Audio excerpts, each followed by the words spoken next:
Hey guys and gals, and welcome to Rauta's Top 10 of 2018. Much anticipated video by the very bald metalhead from Finland. This is the time to go through what all in all was the greatness known as 2018 metal-wise, and especially Rauta metal-wise, which is mainly your extreme metal, be it death metal, black metal, thrash metal, or whatever. And don't mind the game behind, I'm just preparing myself some free time after I'm done with the video. Creating this list of 10 albums, the top 10 albums so to speak, is never an easy task. For obvious reasons. First of all, there are plenty of good albums coming all the time basically.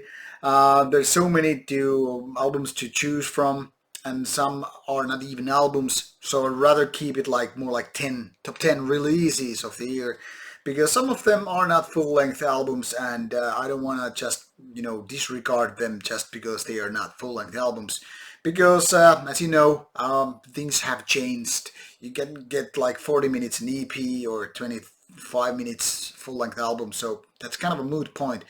And I also wanted to go in such a sense that I just go with good releases, don't matter what they are in terms of release format or whatever. Overall, before I start to go through this top 10 list, I have created such a list in written format. I don't know the exact number, but I will check it right away. I have some albums about, this is more like more than 50 albums probably all in all, gathered from all the quarters based on which review score I did them for, written reviews. As you might know, I do them besides this channel, and I kind of I drew the line having 8 out of 10 or better in order to make on this list, and each quarter had their top 5 albums in these top 5 of each quarter videos, of which basically their first top 10 list became out of these 4 lists. So overall there were plenty, probably more than 50 albums which made into that list of being 8 out of 10 or better, and out of those I had to basically dilute to top 10, and I found it very difficult to put them in any particular order except maybe the top 3 albums, because let's be frank about it, I don't know how other magazines or websites do this, but if you just try to put these late albums of any given year, in this case 2018, and compare them to like the ones that came early on, mine doesn't really work like that. That's what exactly Oscars do with with movie awards. They try to push the most memorable movies towards the end of the year, then, so that when they actually select the top albums, movies for the nominations, you can actually remember, oh, I watched that right after Christmas, I will vote this one. Who gives a damn what happened in January, February, March, and so forth, because you barely remember them. At least I can be honest about it. I wouldn't remember what great albums happened in for the first 6 or 8 months. I would probably remember albums going from September to December, and whatever happened in first 3, 4, 5, 6 months, I wouldn't even remember how good they were. So that's why I have kept list going on for a few years now, that I start listing all the albums from the very beginning of the year. If they're good enough, I'll just mark it down, list the score and all that stuff, so can I actually remember them when it's time to create such a list. And then I give these all at least a brief listening. Sometimes I go fully through, sometimes I don't, but to kind of give me the idea so why this was on my list in the first place. Now, with this disclaimer of sorts, it's time to go and make this list of top 10 albums. But I'm not saying this is the right order as such. Like I said, this is the top 10, but not in any particular order. except the last three ones, which are more or less in the right spot. So without further nonsense, I'm just trying to give you a little bit of information of these albums and why I chose to pick them for this top 10 list. Now, bear with me, these won't be on the description box because I want to give a little bit of surprise for you people right there. First on this list, so basically number 10 would be a reissue, which I had trouble deciding whether or not I want to have it here because it's after all reissue and it's not a new album. But then again, it kind of deserved this position, this place, because, well, it's a really good album in my opinion, and kind of different from the other albums on this list. This would be Paradise Lost, Believe in Nothing. Now, this might come as a shock to people who are mostly used to my channel's albums being, death metal, black metal, thrash metal, even some doom metal and whatnot. So what is this kind of a pop metal album doing here? Well, what can I say? I'm a big Paradise Lost fan, and having this reissue was a really nice surprise because it not only was remastered, a little bit better sounding maybe than the original one, all the different layout and whatever, but they're not musical things. And of course, a couple of nice bonus tracks which actually complemented the original release in a nice way. They were not available too easily prior to this one. So I had to make this tough choice and include this in my list. It's one of the great albums, even though it's one of the lighter Paradise Lost albums. If you want to get the full review, just go to the review section and check it out. But that is the sole reason why it is here as a kind of a exception to the rule, being a reissue rather than fully new album.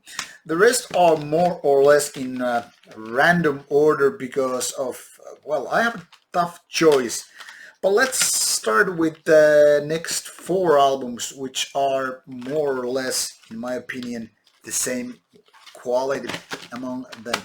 The next one would be a band called Udal, which just came as a nice surprise to me. Had no idea, no previous experiences with the band. And this is by the way, Loss, the album.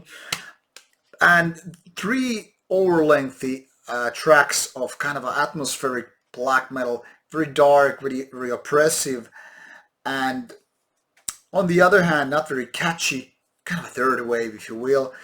But I mean, the atmosphere and the darkness that had this on this album is just something that I totally enjoy. And even though the tracks are way too length for my taste, usually that is, I couldn't help myself but to like this album. Very nice surprise considering I had zero experience previous to that. Like I said, once again, it has a full review, so check it out if you think this kind of atmospheric black metal is your cup of tea. Now then we go to a Finnish section with a Northern Heritage released from a band called Flagain. This is one of the valued treasures of Finnish black metal and a raw part. It's called Devotion, by the way. And well, Flagain has never disappointed me. I mean, all their albums are, simply put, great. They are maybe not the most original albums as such, but they're ways to create this really kind of evil black metal with very harsh sound. Well, not too harsh, but in common terms. And ways of creating those riffs and the atmosphere that lies within this album is just great. I mean, all the songs are just good. They are not the memorable types, like, oh, this is a chorus part, this is a great riff, there's a nice guitar solo. No, that's not the type of black metal, but it's very Finnish stuff. And as such, I wouldn't call it as acquired taste, but more like if you are into Finnish black metal, you should know Flagain, and you probably have got to listen to that band. So if you missed Devotion earlier, well, now it's time to redeem your soul and get that album done. Another Finnish great album is by Lord of Packathorn. Really old band from the early 90s that basically made a comeback not too many years ago. This is Diamond Ophelia, their second full-length album, which is not that far from Flagain style. It's different, but it's also very Finnish, and it's more on the raw side rather than, well, let's call it Dimmu Borgir mainstream style. Um, it is something very nice in terms of black metal, that is, which strikes me with Lord of Pagathorn. I mean, it's basically all it's fast-paced black metal, kind of sinister stuff and somewhat harsh atmosphere. That is something that you can find in so many bands. So once again, this is not one of those bands that is, or albums that is one of the originators, one of the originals, but it does all the pieces the right way. Everything is just there for you to, just enjoy some Finnish black metal. So what can I say? Go check it out. And not far from that goes a band called The Ugly, and this is from Sweden, if I remember correctly. Also, kind of a fast-paced, maybe a bit more melodic than what this Lord of Pagathorn is about. This called Thanatology, so related to death as such. And I don't know, very Swedish, very Nordic, very typical in so many ways, but good riffing, good atmosphere, and all that stuff.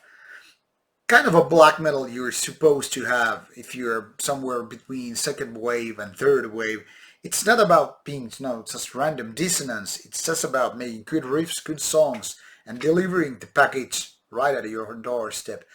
Uh, Maybe not as a big surprise music-wise, but really, really strong release. Well, next up, as we are progressing this in a quite a nice pace, is totally different.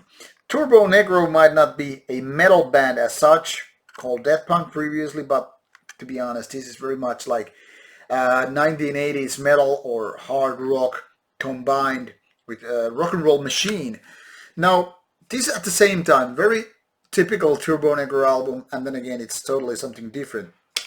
Like I said, this is a kind of homage to 1980s in so many ways. Be it about certain topics, cover art, synths, modern sounds maybe. This is kind of a retro album, but in so good ways. I mean, it's one of those good mood albums, and if all the albums on this list, it is the catchy one. It's the one with catchy riffs and chorus parts and stuff like that. So maybe not appealing album to black metal, death metal heads, but then again, something that I wouldn't just, skip or ignore just because it's not my genre. But I mean, like, who I am to give you tips which way you should be um, executing your metal life and all that stuff. But to me, it's one of those better albums of the year. And one that I don't have here as physical copy, which could have been among the list already, there is a band called Kryptamok from Finland, and their first release called Profani. That is actually a tape release originally, 4-track, kind of an EP-like. It was later on released as CD, but at least I haven't got a copy. I don't know if I will, but it's a very new, basically one-man band with a session drummer and veteran players, by the way, from other bands. And that was also one of the good Finnish releases that just came out of nowhere. I mean, I had no idea who were playing in that band when I was listening to it. And at first I actually thought it was non-Finnish band. But really good EP, which I totally recommend you to check out. Luckily it's also out on other formats than not just tape. So if you're like allergic to tape as I am, which is the reason why I gave the tape to my friend, and I don't have here this physical copy, I strongly recommend you to check it out. It's one of the better ones of the year. So now to the obvious top 3, because I promised them to be special in my books. Well, at least in my books they are, certainly are.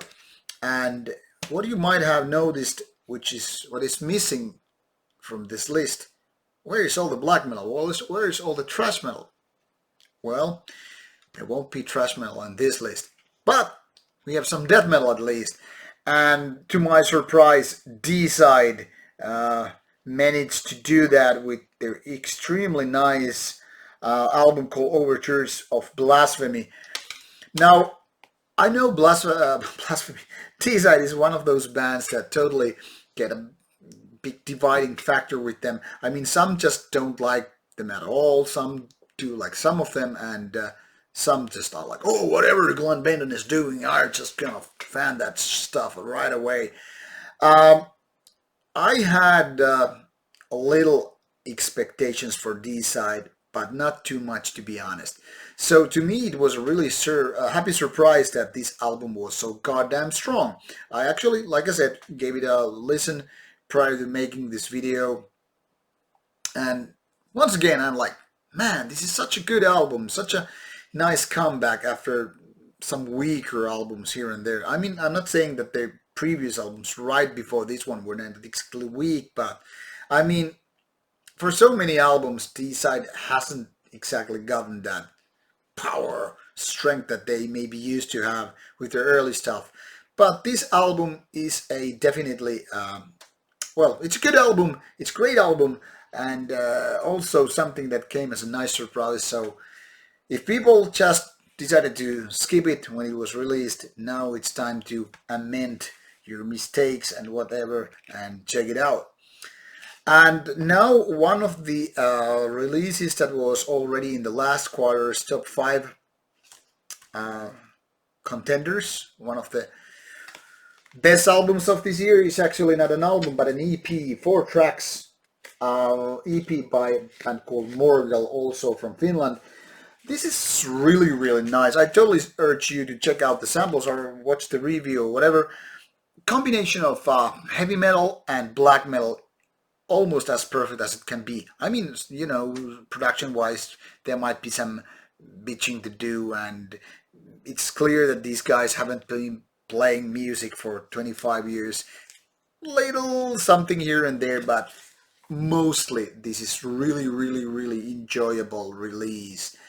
Reminding me of Niflheim, and like, unlike some people seem to not agree with me, I think they're Destroyer 666 elements when it comes to the melodic parts of the songs. So it's just a nice blend of different ideas, almost perfectly executed. Definitely one of the best albums, and I was quite sure that it would be the number one. But like I said, I had to go at least some parts of this music before doing the list, because the early ones during the years would have been forgotten.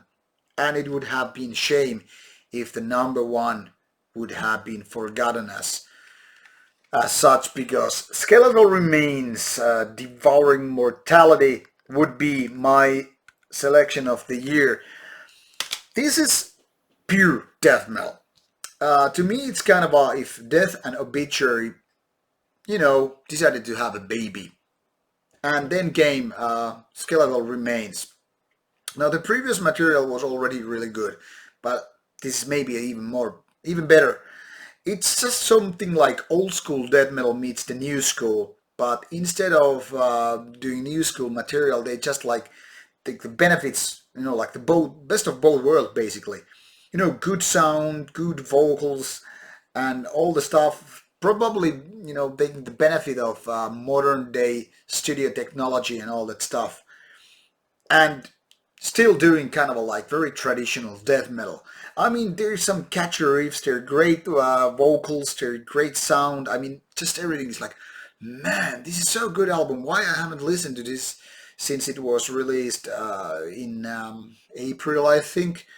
And the reason is obviously because I'm already so stuck with those review albums. But I'm kind of like happy that I had to give it another go, because I haven't been listening to it since when it was released, so I didn't have like any fresh memories of that album. And right away when I put it on, I was like, man, this is so good. And one of the reasons why I decided to go with this one rather than Morgal as the number one spot is that, well, Morgal is really good, but first of all, this is an album versus EP, and also this is very well produced, and I don't know. The rest are more small nuances here and there, which, like I said, it's hard to put these in the right, absolute right order, because on some days I might feel like, hey, the number six should be number two, or number four should be number one, or whatever. Maybe not that's drastic, but you get the idea. But these are my top 10 albums of the year. It has been a wonderful year overall. Like I said, dozens and dozens of great albums from various genres. Not so much good thrash metal this year. It was more last year's thing.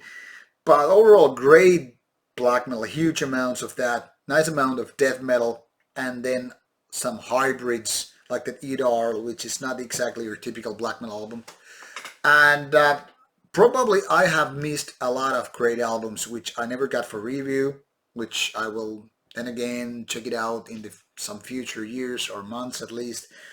Like some people said, like Greek's Machine, you must be listening to that, or some other bands which I should be listening. Yeah, I will when I have the time. The fact is, there's still like 100 of albums to be reviewed, only in physical format, and more than 100 releases in digital format, and then those I didn't get in neither versions. For example, at Greek's Machine, or that might be in digital one, I'm not sure. The point is, there are lots of good albums that always somebody's gonna miss something important. That's just how it goes. And like I said, this is just my opinion of what was good in this year. You probably have totally different kind of list, and that's only a good thing, not a bad thing. I don't expect people to agree with my list. I actually can hope that you won't, because rather than just having a similar list than mine as your comment, it would be kind of a boring. Rather, I'm expecting you to have very interesting lists with lots of albums to be suggested to. Hey man, you should totally check out this album as well, because you clearly haven't heard it yet. So please do give me your comments. Which albums were your favorites? Mention disappointments as well if you feel like doing that. But first and foremost, give me your recommendations, and the other commentators and viewers as well. It's important information for all of us here who are into metal in the first place. So thumbs up for this year. It has been a great year in terms of metal. And who knows how 2019 will be. At least interesting albums are already on their way, already in January, so it will be interesting. So we will be reviewing them, so stay tuned for more Rauta and enjoy your good albums. Take care.